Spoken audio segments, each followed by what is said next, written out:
तंदूर कांड। एक क्रिमिनल के दिमाग की लिमिट्स कोई नहीं जानता। क्राइम करने की चाह किस हद तक जा सकती है और इंसान से क्या क्या करवा सकती है, यह पता कर पाना बेहद मुश्किल हो जाता है। आज का केस एक ऐसे आदमी का है जिसने ऐसी सारी हदों को पार कर दिया।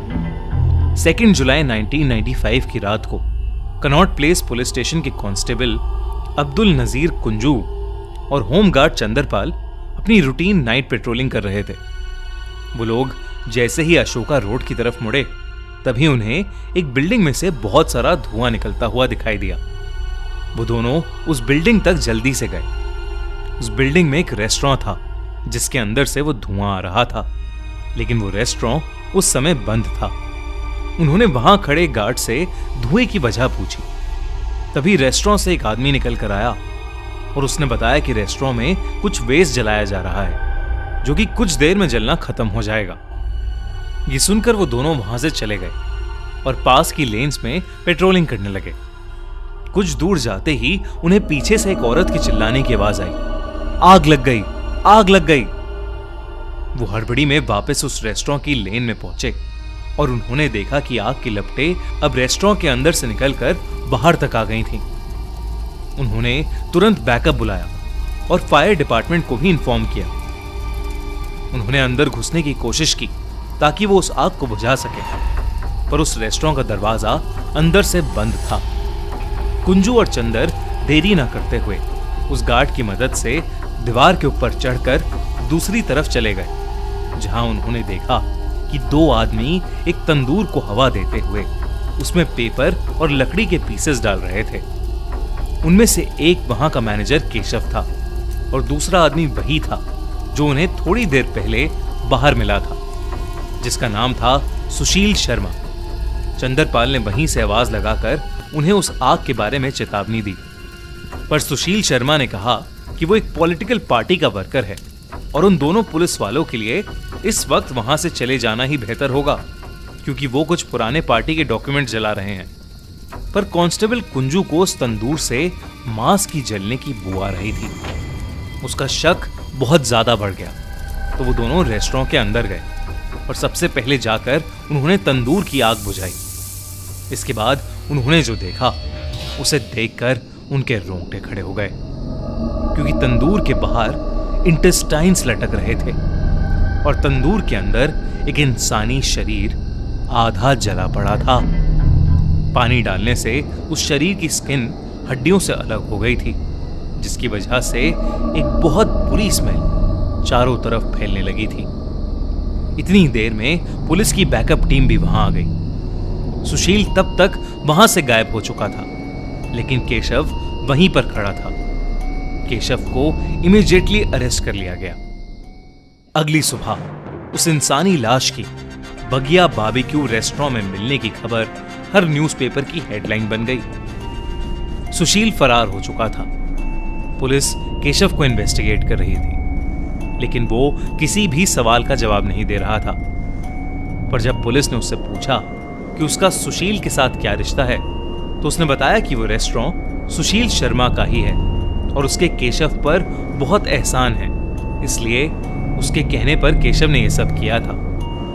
उसी दिन एक आदमी पुलिस स्टेशन में आया जिसने अपना नाम मतलूब करीम बताया और उसने पुलिस से कहा कि वो लाश सुशील की बीवी नैना साहनी की है।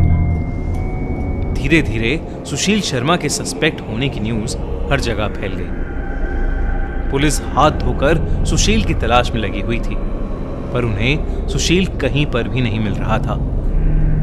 पर एक दिन अचानक दिल्ली पुलिस को खबर मिली कि 9 दिन से फरार सुशील ने खुद को बैंगलोर पुलिस को सरेंडर कर दिया है, लेकिन उसने नैना के खून में उसके इन्वॉल्व होने से साफ इनकार कर दिया है।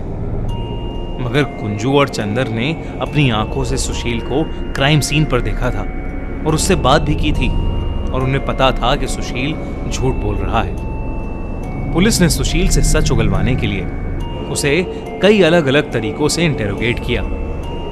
इंटेरोगेशन के दौरान सुशील ने फाइनली कन्फेस किया कि उसी ने नैना का मर्डर किया था, जिसके बाद वो पुलिस से बचने के लिए दिल्ली से फरार हो गया था।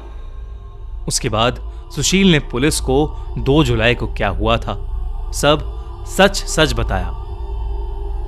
2 जुलाई की शाम को सुशील अपने गोल मार्केट के फ्लैट में घुसा ही था जब उसने अपनी बीवी नैना को हाथ में एक ड्रिंक लिए किसी से फोन पर बात करते हुए देखा।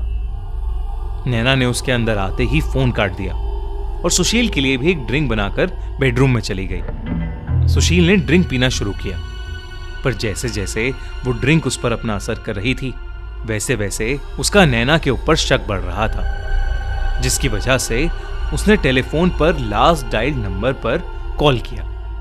उस कॉल को मतलूब करीम ने उठाया, जो नैना का एक्स बॉयफ्रेंड था और जिसके साथ नैना के अफेयर होने पर सुशील को पहले से ही शक था।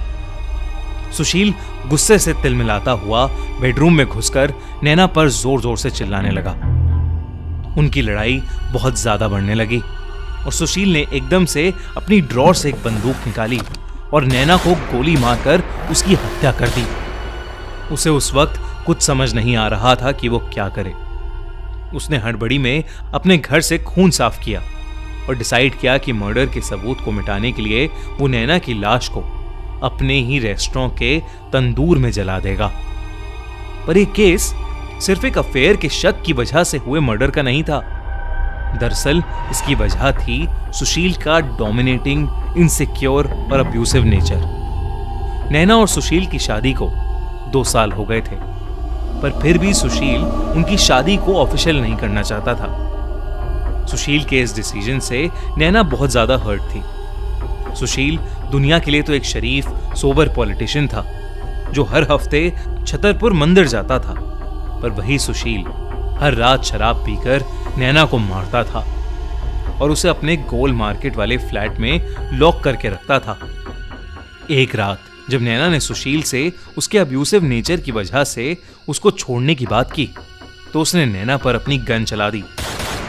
उसने जानबूझकर मिस फायर करके नैना को डराने की कोशिश की थी। फिर एक दिन नैना को पता चला कि सुशील का अफेयर भी चल रहा था, जिसके बाद वो खुद को संभाल नहीं पाई। वो और भी ज्यादा अकेली और बेबस महसूस करने लगी थी। वो इस रिश्ते से छुटकारा चाहती थी, जिसके लिए उसने मतलूब की हेल्प लेने का डिसाइड किया। मतलूब नैना और सुशील एक दूसरे को कॉलेज टाइम से जानते थे। वो तीनों पॉलिटिकल पार्टी के यूथ विंग में काम करते थे। कॉलेज डेज में नैना और मतलूब एक दूसरे से बहुत ज्यादा प्यार करते थे। वहीं नैना और सुशील बस अच्छे दोस्त थे। नैना और मतलूब एक दूसरे से शादी करना चाहते थे, पर क्योंकि नैना एक सिख थी और मतलूब एक मुस्लिम, तो नैना की फैमिली ने उनकी शादी से इनकार कर दिया। फैमिली के प्रेशर में मतलूब ने अपनी ही धर्म की एक लड़की से शादी कर ली, पर नैना और मतलूब ने डिसाइड किया कि वो हमेशा अच्छे दोस्त बनकर रहेंगे। लेकिन नैना मतलूब की शादी के बाद धीरे धीरे बहुत ज्यादा डिप्रेस होती चली गई। सुशील ने ऐसे डिफिकल्ट समय में नैना का साथ नहीं छोड़ा और वो और नैना एक दूसरे से काफी क्लोज आ गए, जिसके बाद उन दोनों ने शादी कर ली। पर उनकी शादी कुछ हफ्तों तक ही अच्छी रही, जिसके बाद सुशील की सारी सच्चाई नैना के सामने आने लगी। सुशील जब भी नैना को घर में मारता पीटता, तो नैना इमोशनल सपोर्ट के लिए मतलूब को कॉल करती। इसी अब्यूसिव शादी से निकलकर जब उसने अकेले ऑस्ट्रेलिया जाकर एक नई जिंदगी स्टार्ट करने का डिसीजन लिया, तो मतलूब भी उसकी हेल्प करने के लिए राजी हो गया। 2 जुलाई से कुछ दिन पहले ही नैना ने सुशील को अपना डिसीजन बताया था, जिसको सुनकर सुशील गुस्से से पागल हो गया था और वो मतलूब के इस डिसीजन में इन्वॉल्वमेंट पर सवाल करने लगा था। फिर 2 जुलाई को जब नैना ने उसके अंदर आते ही एकदम से फोन काट दिया और फोन रिडायल करने पर मतलूब ने जवाब दिया, तो सुशील अपना होश खो बैठा और उसने नैना की जान ले ली।